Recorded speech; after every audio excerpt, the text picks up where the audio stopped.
Hello, जय श्री राम। म चाहिँ यो लेखेर किन प्र्याक्टिस गरेको भन्दा मैले राम प्रकष्ट भनौँ भनेर मेरो मन कसैको मन हुन्छ जाप्दाखेरि बिचल्ली हुने एकदम मन स्थिरमा नरहने, त्यही भएर चाहिँ मैले लेखेर राम लेखेर चाहिँ म जप्छु भनौँ न, भगवान्को नाम लिन्छु।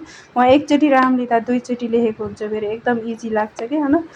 यो भगवान्को नाम लिन गुरु चाहिन्छ त्यो होइन, गुरु चाहिने भनेको मन्त्र लिँदाखेरि जुन गुरुले दिएको मन्त्र चाहिँ जहाँ पाए त्यही बोल्न नि पाइँदैन, जहाँ पाए त्यही जप्न पनि पाइँदैन। तर राम चाहिँ जहाँ जपे पनि, टोइलेटमा बस्दा जपे पनि केही हुँदैन। राम भनेको चाहिँ त्यस्तो हो, भगवान्को नाम लिन जहाँ पनि पाइन्छ, तर गुरु मन्त्र जहाँ त्यही जप्न पाइँदैन, त्यही हो, अरू केही पनि होइन।